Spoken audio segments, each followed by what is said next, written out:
ہمارا ایک اور بھی مزاج ہم دیکھتے ہیں. میں کل پرسوں ہی کہہ رہا تھا, آپ نے دیکھا کبھی ہم لوگ کسی کو بہت ہی عزت دیتے ہیں, جیسے دولہے کو بلاتے ہیں, صحرا اس کا ہے, کرسی اس کی ہے, جو مین محفل کا ہے اس کو. لیکن ایک اور عزت ہم نے دیکھا ہے, ایک اور عزت, مقام ہے, مرتبہ, شادی ہے تو عزت کی سمجھ میں آ گیا. آج پروگرام تھا, میری عزت کی سمجھ میں آ گیا, تقریر سننا ہے. اور دوسروں کو کسی کو بلایا گل پوشی کے لیے, گھر میں میٹنگ ہے, عزت کی سمجھ میں آیا. لیکن ایک اور کی ہم عزت کرتے ہیں, وہ کیوں سمجھ میں نہیں آتی. مر گیا, جان چلی گئی, لیکن سارے مسلمان عزت کرنے لگ جاتے ہیں. اپنے ہاتھوں سے نہلایا, بہت گرم پانی نہ نہلانا, ہلکا, بہت ٹھنڈا بھی نہیں, میڈیم, اچھا کپڑا جو عیدوں میں پہنتا تھا, یہ میرے مصطفیٰ کی تعلیمات ہے, وہ پہناؤ, نہایت سفید ہو, کوئی داغ نہ ہو, عطر لگاؤ, بدبو نہ آنے پائے, سرما لگاؤ, خوبصورت لگے, اسے کافور میں رکھو تاکہ کوئی اس کے اندر بو بھی نہ آ سکے. اور کھینچ کر کے نہیں لے جانا, اٹھا کر لے جانا, کندھوں پر اٹھا کر لے جانا. اور پھر سنی ہو تو پھول ڈال کر کے لے جانا, پھول ڈال کر کے لے جانا, اور آرام سے, دھکے نہ دینا. اور پھر یہاں تک کہا گیا جنازے کے آگے مت چلنا, اسے سب سے آگے رکھنا. یہ اتنا احترام. مر گیا بھائی, اب دنیا میں اس کا کیا کام ہے, کیوں اتنی عزت. نہلا رہے ہو, پہنا رہے ہو, خوشبو لگا رہے ہو, سرما لگا رہے ہو, پھول پہنا رہے ہو, اب کہاں اس کی شادی, کاندھے پہ اٹھا کر لے جا رہے ہو. تب ہمیں بزرگوں نے فرمایا, نادان, اس کی یہ عزت اس لیے ہے, آج یہ رات میں جا رہا ہے جلوہ رسول دیکھنے کے لیے. کیا تو جب بھی اپنے معاشرے میں حج کے لیے کوئی جاتا ہے, حاجی کو گھر بلاتے ہیں, دعوت کرتے ہیں, پھول پہناتے ہیں, چادر ڈالتے ہیں, کیوں میاں پوچھا ہم نے, کیوں اتنا اس کی عزت ہو رہی ہے؟ کہتے ہیں کعبہ دیکھنے جا رہا ہے, کعبہ دیکھنے جا رہا ہے, حاجی کعبہ دیکھنے جا رہا ہے, اتنی عزت ہے. اسی لیے میرے عزیزو, ہم مرنے سے بھی نہیں ڈرتے, ہماری عزت اتنی ہوتی ہے کہ ہم رسول کا جلوہ دیکھنے جا رہے ہیں. اب تو پائے ناز سے اے فرشتوں میں کیوں اٹھوں, اب تو پائے ناز سے اے فرشتوں میں کیوں اٹھوں, مر کے پہنچا ہوں یہاں اس دل ربا کے واسطے. الحمدللہ, الحمدللہ الحنان المنان الذي خلق الانسان وعلمه البيان, والصلاة والسلام على رسوله سيد الانس والجان وعلى آله وأصحابه ذوي الخير والإحسان. أما بعد, فأعوذ بالله من الشيطان الرجيم. بسم الله الرحمن الرحيم. قل يا أيها الناس إني رسول الله إليكم جميعا الذي له ملك السماوات والأرض لا إله إلا هو يحيي ويميت, فآمنوا بالله ورسوله النبي الأمي الذي يؤمن بالله وكلماته واتبعوه لعلكم تهتدون. صدق الله مولانا العظيم. بارگاہ رسالت معاب صلی اللہ علیہ وسلم میں درود پاک کا ہدیہ پیش کریں. اللہم صلی علی سیدنا و مولانا محمد معدن الجود والکرم وآلہ واصحابہ الکرام وابنہ الکریم وبارک وسلم صلاة دائمة سرمدا ابدا. عزیزان گرامی وقار, آج اس عظیم المرتبت, اس باوقار شخصیت کی بارگاہ میں ہم خراج عقیدت پیش کرنے کے لیے حاضر ہیں, جنہیں عشاق کے امام نے یوں کہا, اللہ کی سرتاب قدم شان ہے یہ, اللہ کی سرتاب قدم شان ہے یہ, انسان نہیں انسان وہ انسان ہے یہ. قرآن تو ایمان بتاتا ہے انہیں, اور ایمان یہ کہتا ہے میری جان ہے یہ. اس عظیم بارگاہ میں ہم آج خراج عقیدت پیش کرنے کے لیے حاضر ہیں, جس کو امام عشق و محبت نے یوں اپنے الفاظ میں کہا تھا, سب سے اعلیٰ و اولا ہمارا نبی, سب سے بالا و والا ہمارا نبی, سارے اونچوں میں اونچا سمجھیے جسے, ہے اس اونچے سے اونچا ہمارا نبی, سارے اچھوں سے اچھا سمجھیے جسے, ہے اس اچھے سے اچھا ہمارا نبی. اسی لیے آج نہایت ہی ادب و احترام کی محفل ہے. ہمارا عقیدہ تو یہ ہے, وہ نام پاک آتے ہی بے اختیار ہمارے انگوٹھے لبوں تک چلے جاتے ہیں, اور چوم کر کے ان کو ہم آنکھوں سے لگا لیتے ہیں. صرف اس بنیاد پر کہ اس نام میں اتنی مٹھاس ہے کہ بار بار چومنے کو دل کرتا ہے۔ اس رسول گرامی وقار صلی اللہ تعالیٰ علیہ وسلم کی بارگاہ میں ہم آج خراج عقیدت پیش کرنے کے لیے حاضر ہیں، جن کی تعریف لکھتے لکھتے قلم ٹوٹ گئے، جن کی تعریف بیان کرتے کرتے زبانیں سوکھ گئیں، جن کی مدح و ثنا میں عشاق، شاعران بلبلان باغ یا انادیل اندلیب گلشن رسالت اور دیگر جتنے بھی محبت کرنے والے ہیں ان کی زندگیاں ختم ہو گئیں، اور انہوں نے اخیر میں جا کر کے ایک ہی جملہ کہا، لا يمکن الثناء کما کان حق ہو بعد از خدا بزرگ توئی قصہ مختصر۔ کہا تمہاری تعریف تو کسی بشر کے حق میں ہو ہی نہیں سکتی، کوئی بشر کیا تمہاری تعریف کرے، تمہاری ثنا کا حق ادا کوئی نہیں کر سکتا۔ خلاصہ یہ ہے، حاصل کلام یہ ہے، خدا کے بعد اگر کوئی مرتبہ ہے تو یا رسول اللہ وہ آپ کا ہے۔ اسی کو امام عشق و محبت بریلی کے تاجدار نے یوں کہا، لیکن رضا نے ختم سخن اس پہ کر دیا، خالق کا بندہ خلق کا آقا کہوں تجھے۔ وہ خالق کا بندہ ہے اور خلق کا آقا ہے، ایک ہی فیصلہ کیا ہے، خالق کا بندہ ہے اور خلق کا آقا ہے۔ یہی قرآن کہہ رہا ہے، قُلْ يَا أَيُّهَا النَّاسُ إِنِّي رَسُولُ اللَّهِ إِلَيْكُمْ جَمِيعًا۔ اے محبوب آپ فرما دیں تمام انسانوں سے۔ یہاں دیکھیں، توجہ کریں، قرآن میں یہ نہیں آیا یا ایھا الذین آمنوا، اے محبوب آپ کہہ دیں اے ایمان والو، نہیں، رب تعالیٰ فرماتا ہے اے رسول آپ فرما دیں، کس سے؟ اے انسانوں، جس کے اندر بھی انسانیت ہوگی اس کو رسول بلا رہے ہیں، کیا کہہ کر کے؟ اے انسانوں انی رسول اللہ علیکم، میں تم سب کی طرف رسول بن کر کے آیا ہوں۔ اس میں ہندو بھی ہیں، سکھ بھی ہیں، عیسائی بھی ہیں، سارے مذاہب کے لوگ ہیں۔ اگر انسان ہیں تو ان کو خطاب ہے میرے رسول کا، وہ سب کے رسول بن کر کے آئے۔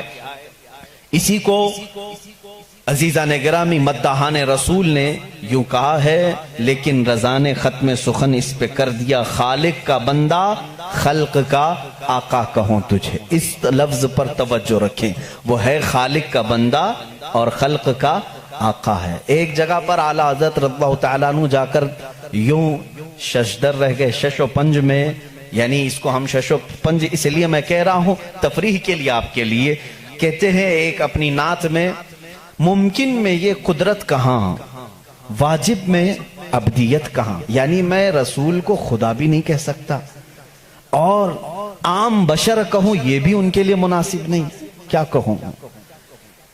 ممکن میں یہ قدرت کہاں، واجب میں یہ عبدیت کہاں؟ حیرت نے جھنجھلا کر کہا یہ بھی نہیں وہ بھی نہیں، اس کے بیچ میں ہے، عام بشر بھی نہیں ہے اور یہ خدا بھی نہیں ہے۔ ہاں وہی جس میں آپ نے کہا خالق کا بندہ خلق کا آقا کہوں تو، اس لفظ پر توجہ رکھیں، ہم اپنی بحث کو آج آگے بڑھاتے ہیں۔ عزیزان گرامی، رسول محمد عربی صلی اللہ تعالیٰ علیہ وسلم جن کے آنے کا زمانہ بہت آخر میں ہے، لیکن وہی اصل کائنات ہے۔ زمانہ ان کے بعثت کا اخیر میں ہے، لیکن وہی اصل کائنات ہے۔ اب یہاں پر کچھ لوگوں کو مجھے سمجھا کر کے آگے بڑھنا ہوگا، جس کو اقبال نے کہا ہے وہی اول وہی آخر وہی یاسین وہی طٰہٰ وہی فرقان۔ ان کا ایک شعر ہے، طویل ہے، کہ قرآن میں جہاں یاسین آیا ہے، طٰہٰ آیا ہے یا فرقان آیا ہے، سب سے مراد یہ محمد عربی کی ذات سے، اور وہ اول بھی ہیں اور آخر بھی ہیں۔ ایسا کیسے ہو سکتا ہے؟ کوئی ایک شخص شروع میں بھی ہو اور آخر میں بھی، ایسا کیسے ہوتا ہے؟ محمد عربی صلی اللہ علیہ وسلم اول بھی ہیں آخر بھی ہیں، ایسا کیسے؟ اس کو تو بعض حدیثوں سے آپ نے سنا بھی ہوگا، میرے آقا صلی اللہ تعالیٰ علیہ وسلم نے فرمایا بھی ہے، کنت نبیا وآدم بین الماء والطین، میں اس وقت بھی نبی تھا جب آدم علیہ السلام کو مٹی اور پانی سے گوندھا جا رہا تھا، اس وقت بھی وہ نبی تھے، وہ اول ہیں اور آنے میں آخر ہیں۔ اب یہاں پر مجھے عقلی دلیل کے اعتبار سے آپ کے سامنے، آپ کے میدان میں اترتا ہوں۔ کبھی کبھار کوئی چیز اخیر میں آتی ہے وہ اہم ہوتی ہے، کبھی پہلے ہوتی ہے وہ اہم ہوتی ہے، لیکن ایک چیز ایسی ہے وہ پہلے ہے تو بھی اہم ہے، آخر میں ہو تو بھی اہم ہے۔ وہ کیا چیز ہے؟ کسانی کرنے والے اچھی طرح سے جانتے ہیں۔ ہم مارکیٹ میں جا کر کے ایک بیج لے کر کے آئے، بیج